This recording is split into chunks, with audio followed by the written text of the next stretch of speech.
educación y desarrollo.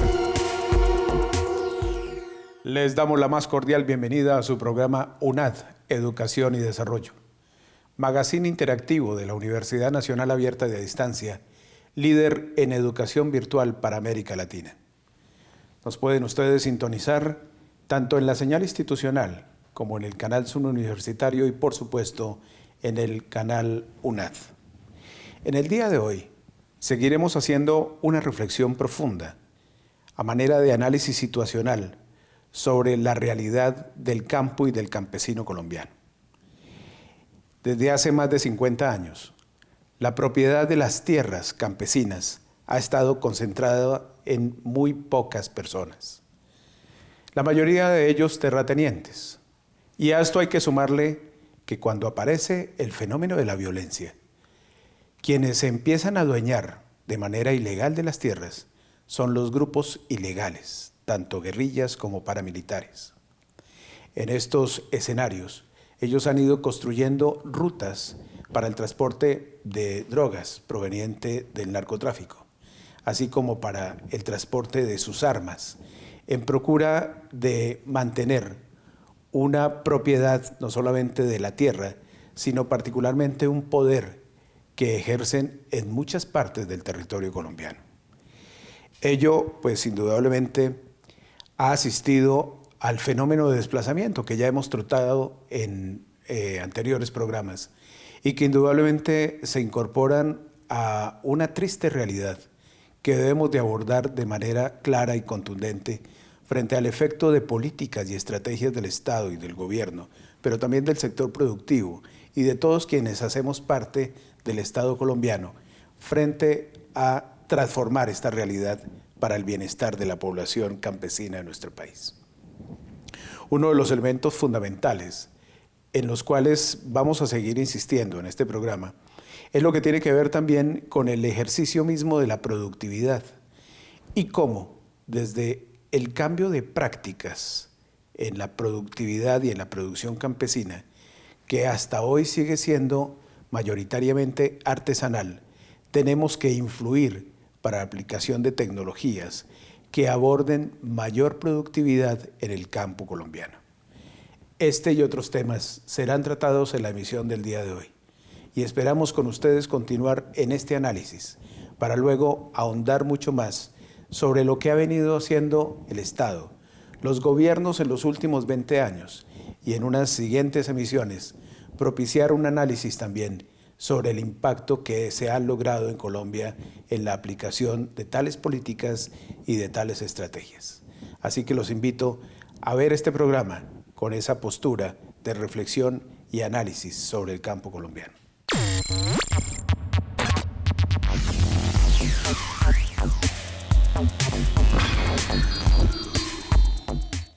Históricamente, en Colombia el sector agropecuario ha sido uno de los de mayor productividad. No obstante, a mediados de la década de los 90 empezó un retroceso en relación con su potencial, pero también en relación con el resto de la economía colombiana. En nuestra sección Ciencia con Conciencia iniciaremos el abordaje de 3 asuntos que consideramos cruciales para el mejoramiento de las condiciones de vida de los campesinos o moradores rurales. Ellos son la productividad y producción, la cual hasta el momento es mayoritariamente artesanal, la investigación en asuntos agropecuarios y la apropiación de tecnología para mejorar las condiciones de productividad.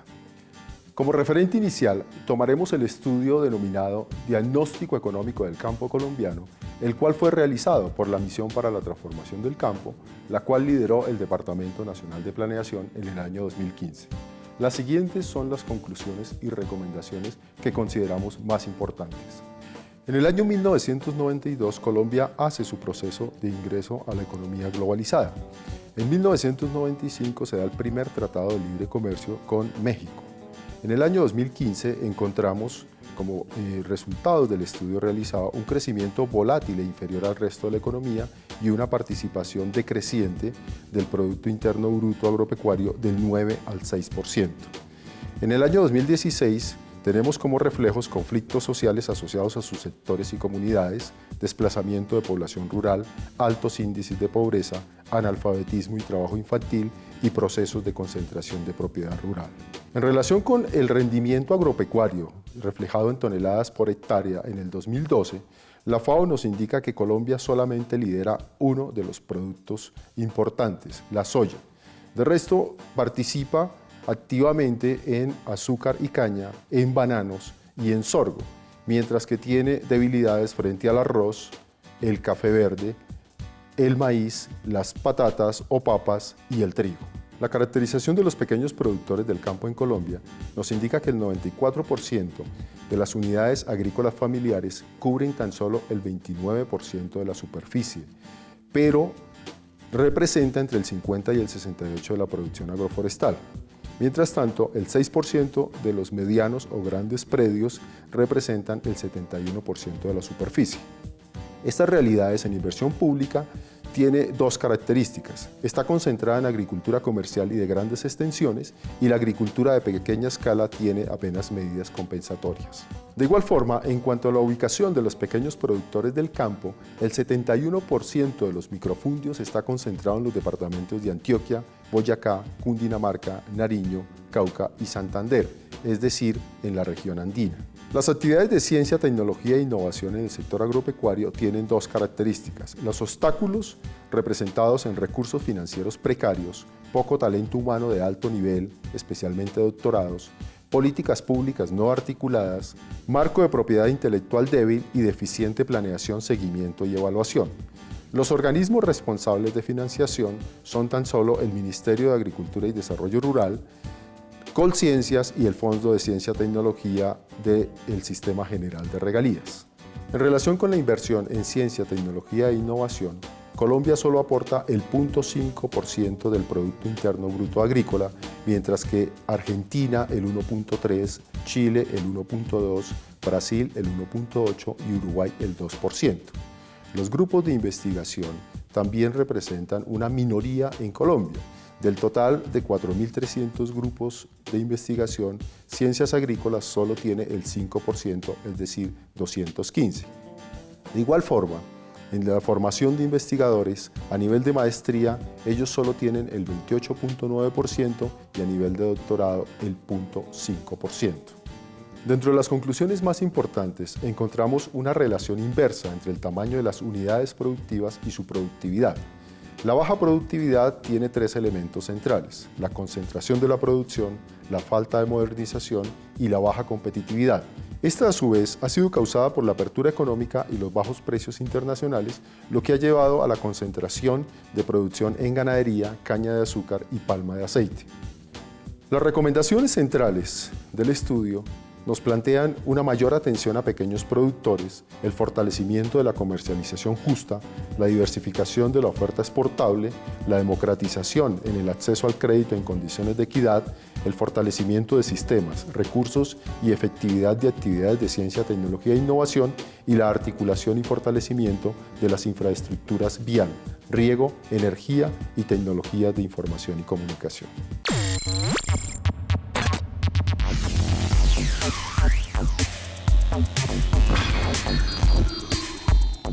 Parte de las consecuencias más visibles del enfrentamiento armado de nuestro país han sido las migraciones de los sectores rurales y el desplazamiento forzoso de los mismos, tal como lo pudimos ver en esta serie de capítulos, en los cuales hemos analizado las complejas condiciones que han tenido que enfrentar los moradores rurales en nuestro país, ya que uno de los aspectos más importantes que se debe impulsar en la búsqueda de la paz perdurable es el de reconsiderar la importancia de nuestros campos y nuestros campesinos. Quisimos conocer su opinión acerca de: ¿considera usted que la restitución de tierras contribuye a la resolución de los problemas de los moradores rurales en Colombia? La respuesta fue 71% sí, 29% no.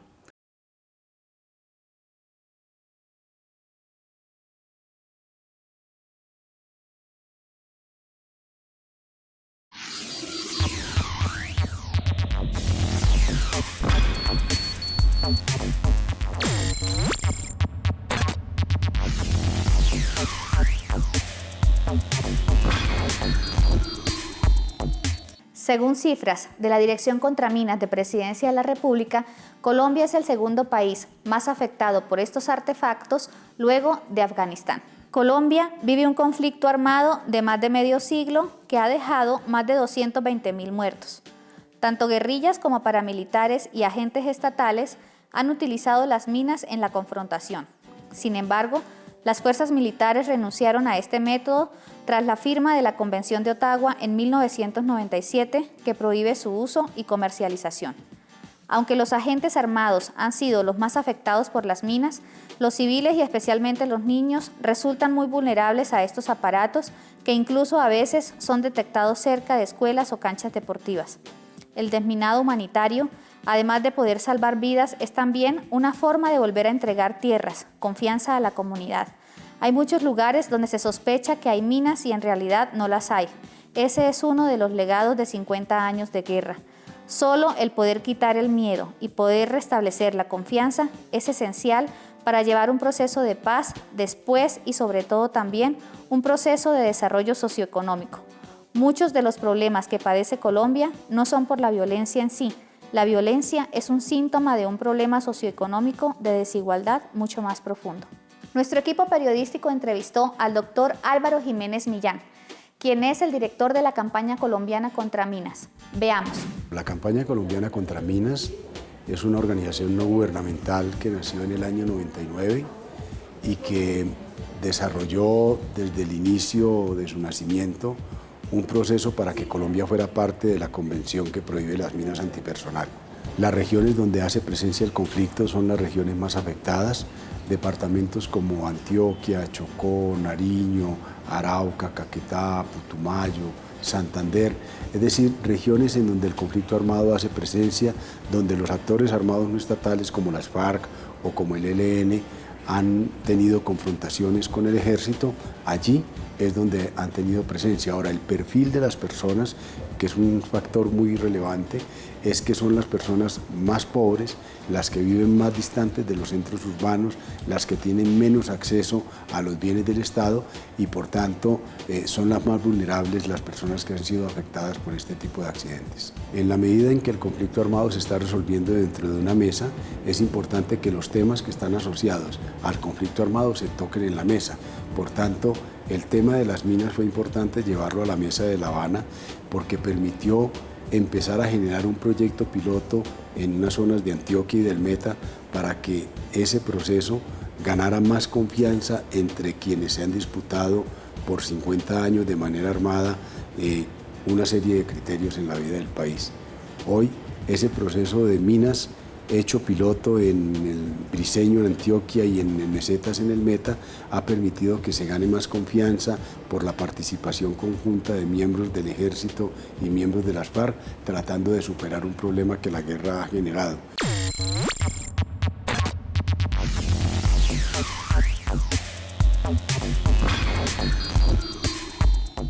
Durante décadas, el Estado colombiano ha venido implementando una serie de estrategias para erradicar los cultivos ilícitos. Sin embargo, según el último informe oficial de Naciones Unidas, a 2014 teníamos en el país 70.000 hectáreas afectadas con cultivos ilícitos y según algunos análisis que se han venido adelantando, ha venido aumentando y estamos cerca de las 100.000 hectáreas. Pero viene un problema conexo con esta situación y es que alrededor de 60.000 familias campesinas están involucradas directamente con estos cultivos y 120.000 familias más de manera indirecta. Hoy, en un momento coyuntural para nuestro país, en donde estamos con los acuerdos finales por la paz en La Habana, recientemente se ha emitido un comunicado en el que el Gobierno Nacional y las FARC se comprometen a adelantar un proyecto muy importante, un proyecto piloto en Antioquia, en Briceño exactamente, en donde van a adelantar un proceso de sustitución voluntaria de cultivos ilícitos. Esto genera una amplia expectativa frente a los problemas del campesinado colombiano, especialmente el más vulnerable. De estos temas hemos hablado con el doctor Eduardo Díaz Uribe, director de Atención Integral de la Lucha contra las Drogas. Veamos. Lo importante de los proyectos de sustitución que se están poniendo en marcha es que están inscritos dentro de estrategias de desarrollo regional. Es decir, no se trata solamente de trabajar con aquellos quienes tienen cultivos ilícitos campesinos, sino con todos los campesinos y actores de un territorio. Eso es lo que está haciendo el gobierno nacional y es lo que en el acuerdo de paz se considera como el punto 1 del acuerdo de paz. En ese orden de ideas, el tema de los cultivos, donde hay cultivos, está subsumido dentro del tema del desarrollo regional. No es una estrategia para la sustitución de cultivos separada de una estrategia de desarrollo regional. Se trabaja de una manera, digamos, equilibrada, no solamente con las comunidades que tienen cultivos, sino por sobre todo con aquellas que no tienen cultivos y con los actores del comercio y otras actividades. Para hacer el monitoreo, pues obviamente tiene que haber un monitoreo. El más importante aspecto del monitoreo es el propio control social, el propio control y compromiso de las comunidades con el no crecimiento de los cultivos, con la desvinculación de relaciones con la economía ilegal y por supuesto que habrá mecanismos de seguimiento y evaluación y uno de los más importantes es el que puede ofrecer las propias Naciones Unidas a través de la UNODC, la Agencia para la Lucha contra el Delito y la Droga, que es entre otras la que hace los inventarios anuales de cultivos y también por supuesto de la Policía Nacional a través de la Dirección Antinarcóticos, que tiene todo un sistema muy importante de monitoreo para poder garantizar que los cultivos no solamente no están creciendo sino empiezan a decrecer. El primer tema que hay que hacer es construir confianza, porque hay una tremenda desconfianza en estos territorios hacia las instituciones del Estado, producto del propio conflicto, porque la presencia del Estado ha estado más en la lógica de la confrontación que ha habido ahí, del control del territorio por parte de las fuerzas, y en relación con los campesinos que cultivan, la estrategia ha sido básicamente la de la erradicación, que es una manera de confrontar también. Entonces, pasar de la confrontación a la cooperación, a trabajar juntos, requiere primero construir confianza. Eso es muy importante y en eso estamos. No es nada fácil. De acuerdo con los planteamientos del doctor Díaz Uribe, el control social y la recuperación de la confianza son factores clave para lograr la sustitución de los cultivos ilícitos. En ese orden de ideas, ¿cuál es el papel de la educación superior en Colombia? ¿Cuál es el papel frente a la formación integral? Recuerde, usted y yo somos Estado. Proponga.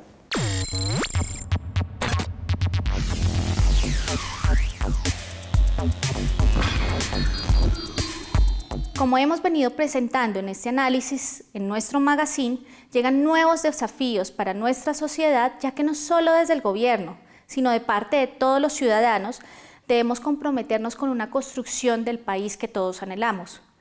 Uno de los aspectos más importantes de esta construcción será la de garantizar la educación de calidad y accesible para todos los ciudadanos. En este orden de ideas, queremos conocer su opinión con la encuesta semanal. ¿Considera usted que es suficiente educar al campesinado colombiano para incrementar los indicadores de productividad agropecuaria?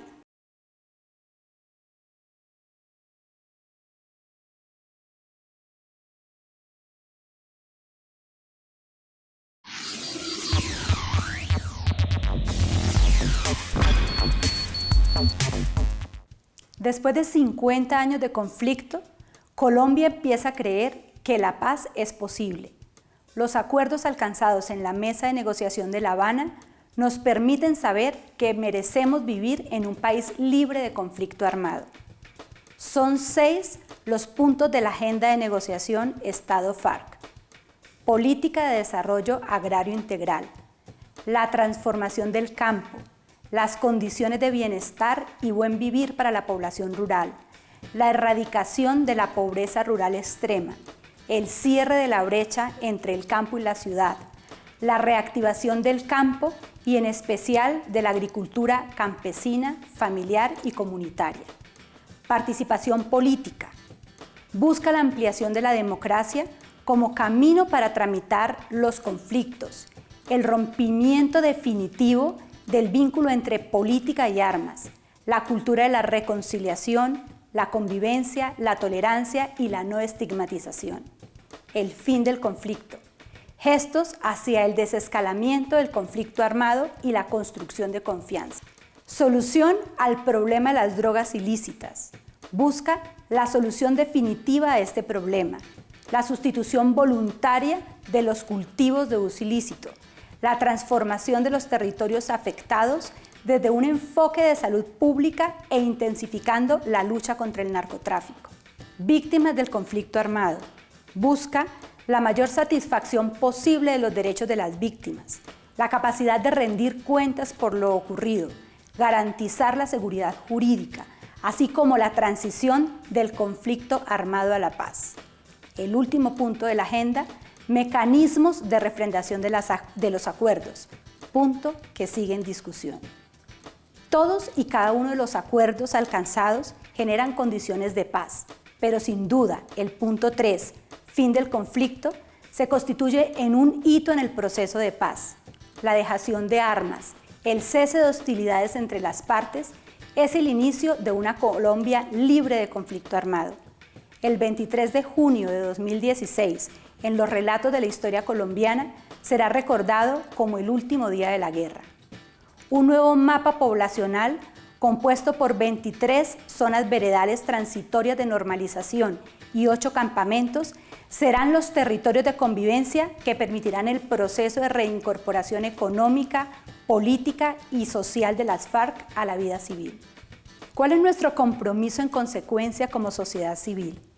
Refrendar los acuerdos, iniciar un proceso de posconflicto individual, desarmar las prácticas personales y sociales que hacen de la violencia un estilo de convivencia, realizar un proceso de veeduría ciudadana que demande a las partes el respeto a los acuerdos, así como al Estado la generación de condiciones para minimizar las causas originarias del conflicto en Colombia.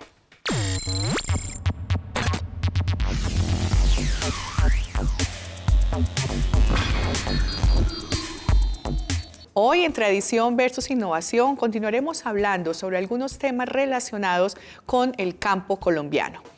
En esta ocasión estaremos abordando el tema de las plantas medicinales, con el cual muchos de nuestros productores rurales han participado en su cadena productiva.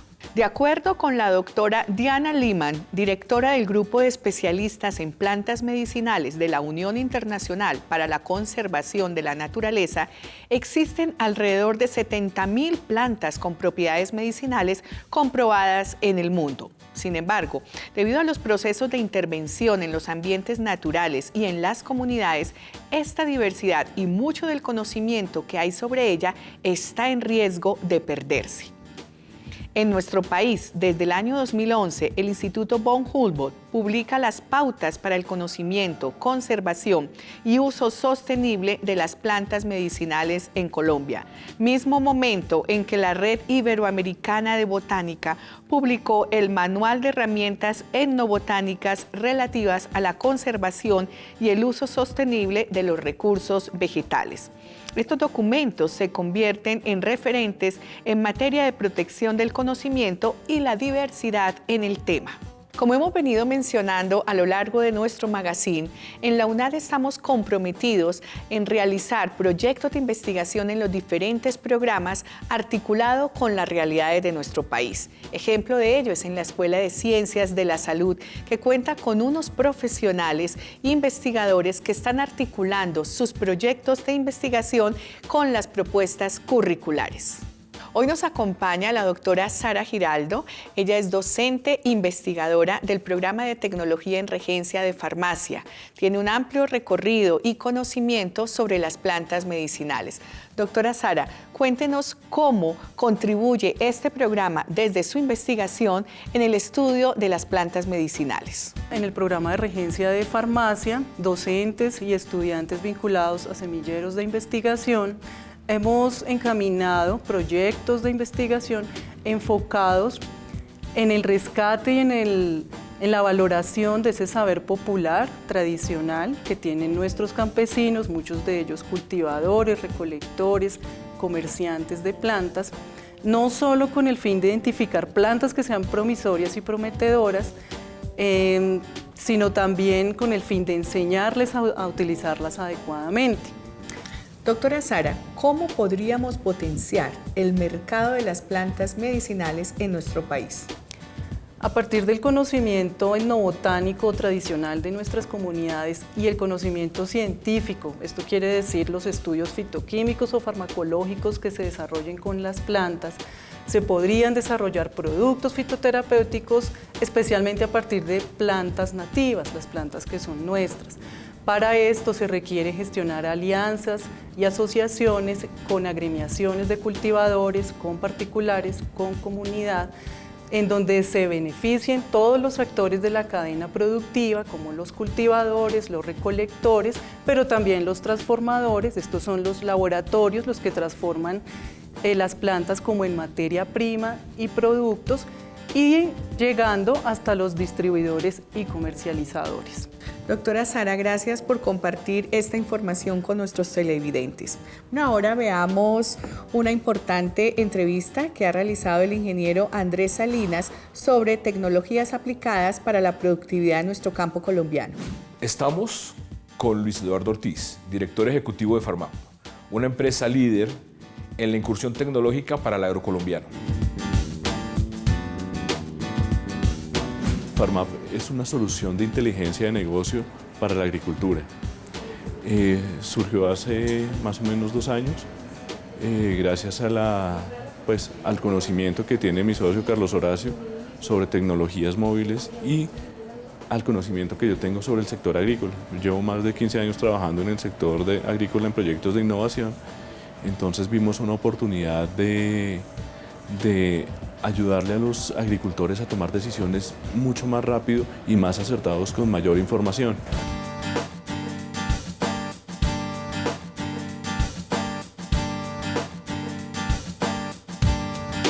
La población rural puede acceder, digamos, a la solución de inteligencia de negocio de cualquier forma. Como lo explicaba, lo puede acceder desde la página web, puede acceder a nuestro contacto en Facebook y va a encontrar información que está relacionada con sus cultivos. O sea, puede acceder en su zona cuál es el pronóstico de clima, cuál es la energía acumulada para su producto. Entonces, con esto no tiene, digamos, un solo camino para acceder a la información.